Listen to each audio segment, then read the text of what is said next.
등산을 좋아하십니까? 등산을 하시는 분들은 여러 산들을 등산하기를 좋아할 거라고 생각이 드는데요. 설악산 정상, 대청봉이라고 하는 그 정상에 올라가는 방법은 하나만 있는 것이 아니라 여러 개의 등산로가 있습니다. 동쪽 동해바다 속초 쪽에서 올라가려고 한다면 울산 바위가 있는 그 등산로로 해서 올라가면 되겠고요. 서쪽에서 올라간다고 하면 오색 약수터나 백담사길로 해서 그렇게 해서 등산하게 되면 어느 길로 가든지 설악산 정상 대청봉으로 올라갈 수가 있습니다. 이번에 한번 검색을 해보니까 대청봉으로 올라갈 수 있는 그 등산로가 유명한 등산로가 몇 개나 되는가 하고 검색을 해보니까 15개의 등산 코스가 있다고 합니다.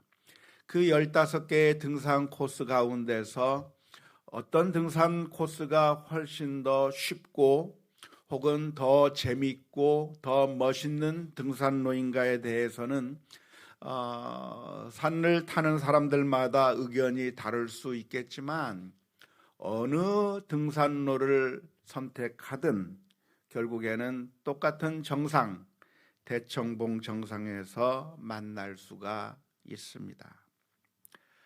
이러한 사실 때문에 많은 사람들이 종교에 대해서도 이렇게 이야기를 합니다. 어느 등산로를 선택해도 산 정상에는 다 똑같이 올라갈 수 있는 것처럼 우리가 하나님께로 도달하는 길은 하나만 있는 것이 아니라 여러 개의 길이 있을 수 있으며, 따라서 기독교를 믿든 불교를 믿든 이슬람교를 믿든 힌두교를 믿든 어느 종교를 믿더라도 결국에는 나중에는 똑같은 하나님, 누구나 다 질신된 믿음만 가지게 된다고 하면 똑같은 하나님에게로 도달할 수 있는 것이지, 어느 종교가 옳다, 우리 종교가 맞다, 너네 종교가 틀렸다라고 이렇게 말할 것이 아니라고 말하는 그런 생각을 가리켜서 종교 다원주의라고 이야기를 합니다. 종교 다원주의라고 하는 것의 생각이 무엇이냐면 우리 종교가 서로 싸울 것이 아니라 서로 자기가 옳다고 이야기하고 있지만 사실은 결국에는 다 똑같은 하나님에게로 가는 것이니까 어느 종교가 옳다고 그렇게 배타적인 주장을 하지 말고 서로가 서로를 인정하면서 이런 산길로 올라가도 되고 저런 산길도 올라가도 되는 것처럼 서로 배타적인 주장을 하지 말자고 하는 것이 종교다원주의의 생각입니다. 아주 그럴듯한 설명이고 매력적이고 호감이 가는 설명이라고 할 수가 있겠지만 이러한 생각은 성경의 가르침과는 정면으로 배치되는 생각입니다. 성경에서는 무엇을 이야기하고 있냐면 하나님께서는 우리를 향해서 이렇게 말씀해 주고 계십니다. 나 외에는 다른 신을 섬기지 말라고 말씀하고 계십니다. 참되신 하나님을 섬긴다고 하면 복된 것이겠지만 참된 신이 아닌 우상을 섬기게 된다고 한다면, 이방신을 섬기게 된다고 하면 화를 당하게 될 것이라고 분명하게 말씀해 주고 있습니다. 이렇게 말씀하시는, 성경에서 이렇게 배타적으로 말씀하시는 이유가 있다고 한다면 모든 등산로가 설악산 대청봉으로 인도하는 것이 아니라 어떤 등산로는 설악산에 가는 것이 아니라 모악산으로 인도하기 때문에 그렇습니다. 그러니까 설악산 대청봉에 올라가려고 한다면 설악산 대청봉으로 인도하는 길로 등산로를 선택해야 되는 것이지, 중인리 길로 가거나 금산사 길로 가서는 모악산밖에 못 올라간다고 하는 것입니다. 그 길을 선택하면 모악산밖에 못 가는 것이고 설악산 대청봉은 구경도 할 수 없기 때문에 성경에서는 이런 말씀을 하고 계시는 것입니다. 등산하는 것이야 큰 산을 올라가든 작은 산을 올라가든 나름대로 유익이 있으니까 어느 산으로 올라가든 아무 문제가 없겠지만 우리의 인생뿐만이 아니라 죽음 이후에 모든 것을 걸어야 하는 신앙이라고 한다고 하면 그 신앙을 제대로 된 그 신앙의 길을 선택하는 것이 아주 중요하다고 할 것입니다. 어른이라고 하면 아무나 다 따라가도 되는 것이 아니라 따라가야 될 사람이 있고 따라가서는 안 되는 사람이 있다고 하는 것은 유치원생이라도 아는 진리입니다. 내가 만일 어머니의 손을 붙잡고 따라간다고 하면, 내가 할머니의 손을 붙잡고 따라간다고 하면 맛있는 것도 얻을 수 있고 행복한 결과를 얻을 수가 있겠지만, 유괴범의 손을 잡고 따라가게 된다고 하면 정말 고통스러운 일을 경험하게 될 것이고 무서운 일을 경험하게 될 것이기 때문에 우리들은 자녀들을 가르칠 때 잘 가르쳐야 합니다. 사랑하는 우리 자녀들이 잘못된 경험을 하지 못하도록 잘 이야기해 줘야 되는데, 만일 부모님들이 자녀들에게 이렇게 이야기를 했다고 합시다. 얘야, 어느 등산로를 선택하든지 다 설악산 대청봉에 올라갈 수 있는 거니까 어른들이 가자고 하면 아무나 다 따라가도 괜찮은 거야. 괜히 이 사람을 따라가면 되고 이 사람을 따라가면 안 된다고 생각하지 말고 어느 길을 가더라도 설악산 대청봉에 올라갈 수 있는 것처럼 아무나 다 따라가도 된다고 우리 자녀들에게 말한다고 하면 안 되는 것이죠. 하나님께서 말씀하시기를 너희는 나 외에는 다른 신을 섬기지 말라고 말씀하시는 그 이유가 무엇입니까? 그것은 하나님께서 정말 우리를 사랑하시기 때문에 그렇습니다. 마치 부모님이 자녀를 너무나도 사랑하기 때문에 우리 아이들에게 신신당부하면서 아무나 따라가면 안 된다. 너에게 과자를 사준다고 이야기하고 강아지를 보러 가자고 이야기한다고 해서 아무나 따라가서는 안 되고 정말 엄마 아빠만 따라가라고, 할머니 할아버지만 따라갈 수는 있겠지만 네가 모르는 사람을 함부로 따라가서는 안 된다고 신신당부하는 부모님의 마음처럼 하나님께서는 우리를 정말 사랑하시기 때문에 유교범과 같은 다른 신, 유교범과 같은 그런 가짜신, 이방신, 우상을 따라갔다가는 결국 공포스러운 결과를 경험하게 될 것이기 때문에 너희는 나 외에는 다른 신을 섬기지 말라고 말씀해 주고 계시는 것입니다. 하나님께서는 우리를 사랑하시지만 우상은 우리들에게 멋있는 것을 약속하는 것처럼 보이지만 결국에는 우리를 착취하고 우리를 멸망시키고 파멸시키기 때문에 그런 우상을 따라가서는 안 되는 것이라고 성경은 분명하게 말씀해 주고 계시는 것입니다. 오늘 우리는 지난주에 이어서 사도행전의 말씀을 연이어서 살펴보고 있는데요, 베드로와 요한은 사내들인 공회 앞에 서서 예수님에 대해서 증언하는 그 내용을 우리가 살펴보게 되었습니다. 베드로와 요한이 서게 된 이 사내들인 공회는 아주 살기가 등등한 아주 위협적인 분위기가 감지되는 그 상황 가운데서 제사장과 서기관들이 예수님을 전하는 것을 아주 싫어했고, 그래서 만일 예수님을 전하게 된다고 한다면 그들을 감옥에 집어넣으려고 하는 그런 위협적인 태도로 그렇게 위협하고 있을 때 베드로와 요한은 그 위협적인 분위기 속에서도 예수님을 전하는 모습을 오늘 본문에서 볼 수가 있습니다. 베드로와 요한은 이런 위협적인 상황 가운데서도 굴복하지 않고 전혀 쫄리지 않고 예수님을 담대하게 전하게 되었는데, 그 이유는 그들이 부활하신 예수님을 경험했기 때문에 그렇습니다. 그들이 메시아를 만났기 때문에 그들은 메시아를 전하게 되었습니다. 만일 이들이 확신이 없는 것에 대해서 이야기를 한다고 하면, 정말 자신이 없는 것에 대해서 이야기를 했다고 한다면 사내들인 공회가 위협을 할 때 그냥 뒤로 물러서게 되었을 것입니다. 하지만 베드로와 요한이 경험한 것은 너무나도 확실한 것이었습니다. 예수님께서 우리를 위하여 십자가에 못 박혀 죽으셨고 예수님을 믿는 자마다 구원을 얻을 것이라고 하는 확실한 것을 경험하였기 때문에 이들은 그 사내들인의 아주 살기 등등한 위협 앞에서도 예수님을 담대하게 전할 수가 있었습니다.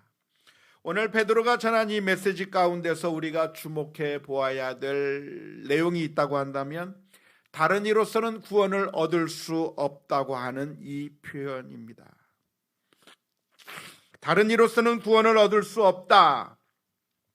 이러한 선언은 종교다원주의자들이 가지고 있는 생각들과는 정반대의 생각입니다. 종교다원주의자는 말하기를 모든 종교가 다 똑같다.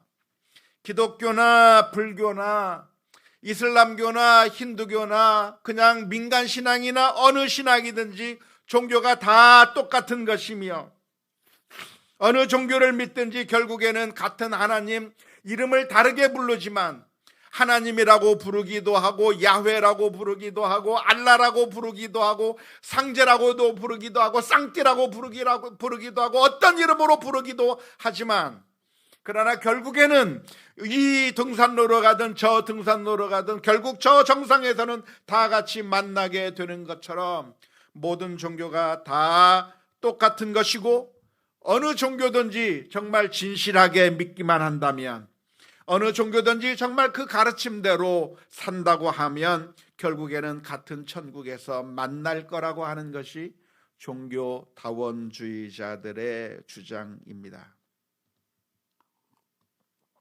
하지만 성경은 철저하게 정반대로 말씀하고 있는데요, 오늘 베드로도 선포하고 있는 그 내용이 무엇이냐면, 오직 예수님을 통해서만 구원을 받을 수 있을 뿐이고 예수님이 아닌 그 어떤 이름도 하나님께서 우리에게 주신 일이 없다고 분명하게 말씀하고 있습니다. 여기서 우리가 질문을 던져보아야 하는데요, 왜 다른 종교는 가짜이고 왜 기독교만이 참된 종교인가? 왜 다른 모든 종교 그 교주들은 다 엉터리인데 왜 예수님만 참된 구세주가 되는 것인가에 대해서 우리가 질문을 던져보아야 합니다. 그러면 왜 예수님만이 참된 길이라고 이야기하고 있는 것입니까? 그 이유는 이 세상의 모든 종교는 우리로 하여금 우리가 열심히 노력하면, 우리가 신앙생활을 열심히 하기만 하면 그러면 결국 구원을 얻을 거라고 가르치고 있기 때문에 그렇습니다. 참된 성경적인 종교가 아닌, 참된 기독교, 참된 바르게 가르치는 기독교가 아닌 모든 잘못된 종교는 무엇을 가르치냐면, 여러분 열심히 신앙생활 하십시오. 여러분 열심히 노력하십시오. 여러분 마음을 많이 비우십시오. 여러분이 수련을 많이 하게 되고 신을 감동시키는 노력을 하고 여러분들이 착하게 살면, 그러면 결국 여러분들은 구원을 받을 수 있을 것이고, 언젠가는 수련을 하게 되면 부처가 될 수도 있고, 당신이 열심히 노력하면 경지에 올라갈 수가 있고 도를 터득하게 될 수 있을 거라고 가르치고 있기 때문에 그렇습니다. 이 세상 모든 종교가, 잘못된 종교가 가르치는 것이 무엇이냐면, 여러분들이 열심히 노력하면, 여러분들이 마음을 잘 비우기 시작하면, 마음을 비우고 또 비우면, 아니면 열심히 수련을 많이 하고 또 하고 또 하면 여러분들이 물질을 많이 들여서 신을 감동시키게 된다고 한다면 결국에는 목적지에 다다를 수 있을 것이라고 가르치는 것이 이 세상 종교의 가르침입니다. 이러한 모든 종교의 가르침은 그런대로 논리가 있고 설득력이 있는 것 같습니다. 우리가 조금 노력하면 좀 더 나아지게 되는 것이고, 우리가 그냥 대충 사는 것보다는 마음을 비우는 훈련을 하면 그런대로 괜찮은 것처럼 보이기 때문에 우리가 좀 더 노력을 해야 된다고 하는 것은 모든 사람들이 쉽게 납득을 하는 그런 교리입니다.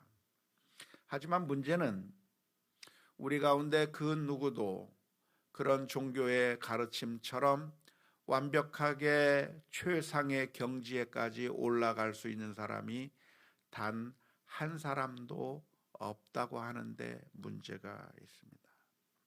우리가 천국에 갈 만큼, 우리가 하나님에 도달할 만큼 마음을 완전히 비울 수 있는 사람이 누가 있겠습니까? 우리가 저 천국에 갈 수 있을 만큼 우리가 완벽하게, 죄 없이 착하게 완벽하게 살 수 있는 사람이 그 누가 있을 수가 있겠습니까? 아무도 못하는 것이죠. 사실 우리는 그렇게 영적으로 완벽해질 수 있는 사람이 이 세상에 단 한 사람도 없는 것인데요, 사실은 그런 목적이 아니라 이 세상의 목적도 도달하기가 너무나도 힘들어요. 우리가 이 세상의 목표를 세우면 그 목표를 여러분들 달성하게 됩니까? 아니요. 이 세상의 목표조차 달성하기 어려운 게 우리들의 현실입니다. 모두가 다 부자가 되고 싶어서 열심히 일을 하지만 열심히 노력한다고 부자가 됩니까? 안 되잖아요. 정말 좋은 대학에 가고 싶지만 공부 열심히 한다고 해서 좋은 성적이 나옵니까? 안 되잖아요. 살 하나 빼는 것도 못해요. 살 빼고 싶어서 이런 다이어트 해보고 저런 다이어트 해보고 비싼 거 사다 먹어보고 아무리 노력해도 살 하나 빼지 못하는 게 우리들의 현실입니다. 이 세상의 목표도 잘 이루지 못하면서 정말 완벽하게 도를 닦고 완벽하게 내 마음을 완전히 비워버려서 무아지경에 이르는 그런 수련을 하고 해서 완벽한 경지에 올라가서 우리가 하나님의 경지에까지 올라간다고 하는, 그렇게 하라고 하는 종교의 가르침은 불가능한 것을 하라고 하는 그런 요구이기 때문에 아무런 의미가 없는 것입니다.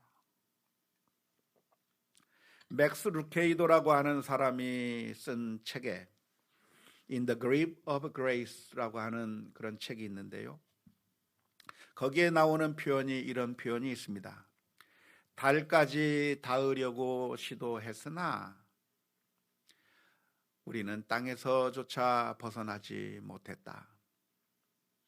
대서양을 헤엄쳐 건너보려고 했으나 연안조차 벗어나지 못했다. 구원이라고 하는 에베레스트 산을 정복하려 했으나 상등성을 오르고 있기는커녕 아직 베이스 캠프에서조차 떠나지 못하고 있다. 우리들에게 필요한 것은 더 많은 물자 보급이 필요하고 더 많은 근육이 필요하고 더 좋은 기술이 필요한 것이 아니라 우리에게 정작 필요한 것은 우리를 태우고 우리를 옮겨갈 헬리콥터가 필요하다. 이 세상 모든 종교의 가르침으로 우리가 구원을 받지 못하는 이유가 있다고 한다면 무엇입니까? 우리는 구원이라고 하는 에베레스트 산, 정말 최상의 목적이라고 될 수 있는 그 에베레스트 산을 등반할 능력이 우리에게는 없는 거예요. 이 길로 가고 저 길로 가고 그 어떤 길로 가도 산 정상 꼭대기에 올라갈 능력이 우리들에게 없는 것이 우리들의 문제인 거예요. 그런데 이 세상 종교의 가르침이 무엇이냐면, 여러분 열심히 마음을 비우세요. 마음을 비우면 여러분도 부처가 될 수 있어요. 마음을 비우면 되는데 왜 안 비웁니까? 마음을 비우세요. 그러면 모든 고통이 사라질 겁니다.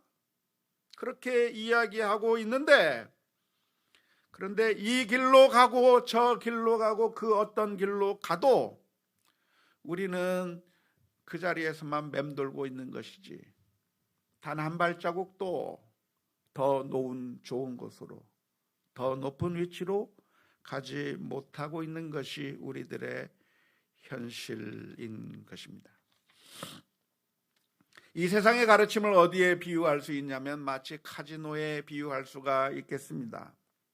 카지노에서 선전하는 것이 무엇입니까? 여러분들도 부자가 될 수 있습니다.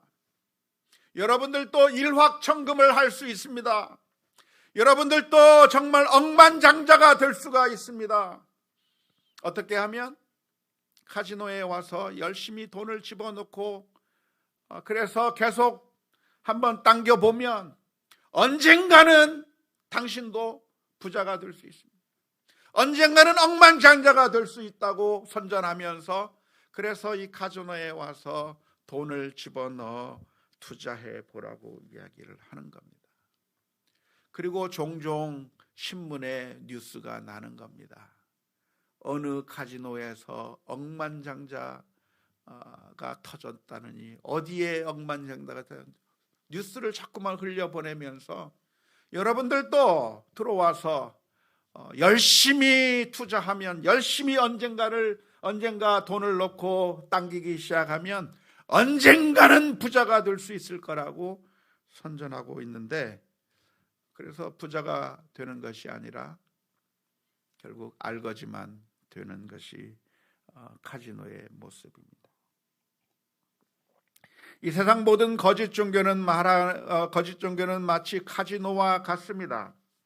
우리를 향해서 말씀하시기를, 이 세상 거짓 종교는 말하기를, 여러분들의 마음을 비우십시오. 이 세상의 인연을 끊어버리십시오. 이 세상에서 아등바등거리며 살 것이 아니라 가족을 버리고 친척을 다 내버리고 산속으로 들어가서 혼자 살면서 거기서 모든 것을 다 마음을 비우면서 노력하면 언젠가는 당신도 부처가 될 수 있다고 이야기하는 것이죠. 열심히 착하게 살고 또 살고 또 살면 언젠가는 그 경지에 올라갈 수 있을 것이라고 이야기하고 있는 것입니다. 이 세상 모든 종교의 가르침이 다 똑같은 것이죠. 하지만 예수님은 다른 방법을 제시해 주셨습니다. 예수님께서 말씀해 주시는 것은 이 세상 모든 다른 종교의 방법이 아닙니다. 예수님께서도 우리들에게 오셔서 너희들이 마음을 비워야 한다.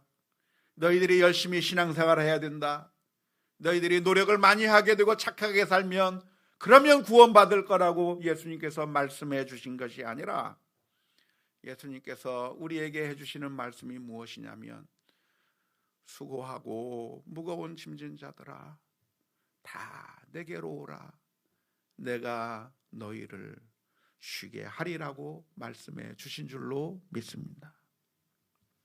우리가 우리의 힘으로 할 수 없기에, 실패하고 성공하지 못한 인생이기에 주님께서 오셔서 우리의 짐을 대신 지시고 우리를 구원해 주시겠다고 말씀하시는 것이 예수님께서 우리를 향해서 말씀해 주시는 구원의 길입니다. 예수님께서는 우리를 구원하시기 위해서 이 세상에 오셨기에, 예수님은 바로 헬리콥터와 같은 분이십니다. 한 발짝도 움직이지 못하는 우리를 구원하시기 위해서 저 높고 높은 보좌 위에서 이 세상에 오셨고 우리를 구원해 주시는 그런 구원자이시기에, 주님만이 우리의 참된 구원의 길이라고 하는 사실을 믿을 수 있기를 주님의 이름으로 축원합니다. 불이 난 건물에 그 건물에서 도망갈 방법이 무엇이 있겠습니까? 온 건물이 화염에 불싸여서 그 어느 통로도 불가능합니다. 엘리베이터를 타고 내려갈 수도 없고 층계를 내려가려고 하니 화염이 쌓여 있는 상황 가운데서 그 불난 건물에서 살아나갈 수 있는 방법이 무엇입니까? 어떻게 하면 불난 화염에 완전히 휩싸인 그 건물 가운데서 살아날 수 있는 방법이 무엇이 있겠습니까? 이 세상 종교는 우리를 향해서 이렇게 이야기를 합니다. 여러분, 지금이라도 공부 열심히 하십시오.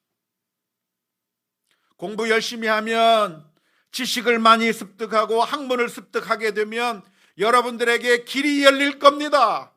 지금 불타고 있지만 지금 공부를 해서 여러분들이 완벽한 지식을 얻게 되고 박사학위를 받게 되고 이 세상의 모든 진리를 통달하게 되면 살 길이 열릴 거예요 라고 말하고 있는 것이 이 세상 종교의 가르침입니다. 이 세상 종교는 말을 합니다. 지금 불이 났지만 당신이 살기 위해서는 당신의 체력으로는 안 되니 지금부터 팔굽혀펴기를 열심히 해서 운동을 열심히 해가지고 근육을 기르고 그래서 건강한 사람이 된다고 한다면 지금부터라도 열심히 노력하면 건장해져서 그러면 저 불길을 뚫고 들어갈 수 있는 그런 건장한 체력이 될 수 있을 거라고 가르쳐 주는 것이죠. 이 세상 종교는 말을 합니다. 여러분, 지금 이 상황 가운데서 당신이 살아날 수 있는 방법은 지금부터라도 돈을 열심히 버는 겁니다.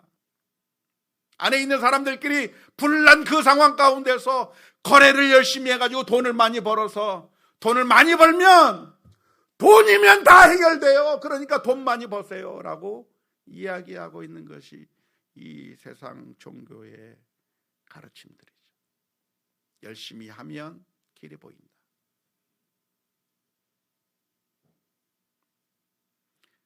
예수님께서는 그런 허망한 소리 하기 위해서 이 세상에 오신 것이 아니라 예수님께서는 친히 헬리콥터처럼 우리에게 오셔서 우리를 구원해 주셨습니다. 베드로는 이 사내들인 공회 앞에서 이야기를 하는 겁니다.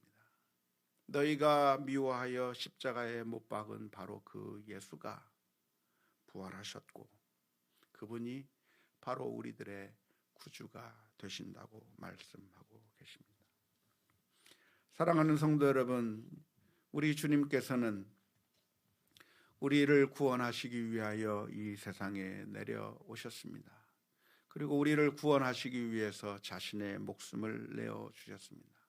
마치 불난 건물에서 우리를 구원하기 위해서 우리를 살려놓고 죽었다고 하는 소방관의 이야기처럼 예수님께서는 십자가에 못 박혀 죽으심으로 말미암아 우리를 구원해 주셨고 그 누구든지 주님을 믿는 자마다 구원을 얻을 것이라고, 우리가 노력해서 얻는 것이 아니라 예수 그리스도를 마음에 영접함으로 말미암아 나의 주 나의 하나님으로 고백하는 자마다 구원을 얻을 것이라고 말씀해 주고 계시는 겁니다.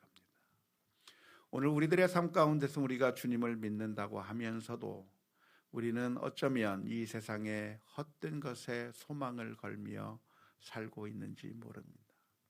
돈이 우리를 구원해 줄 것인 양, 혹은 어떠한 권력이 우리를 행복하게 해줄 것인 양, 사람들이 나를 인정해 주면 행복할 것인 양, 헛된 것에 소망을 거는데 헛된 것에 소망을 걸면 언제나 우리는 실망할 수밖에 없습니다. 그런데 우리 주님께서 저와 여러분들을 사랑해 주시고 계시고 그리고 우리를 구원해 주셨기 때문에 우리의 구원이 주님께 있다고 하는 사실을 기억하면서 날마다 주님 바라보고 주께서 주시는 힘과 능력을 가지고 믿음으로 일어서는 우리 모두가 다 될 수 있기를 주님의 이름으로 축원합니다. 우리 함께 같이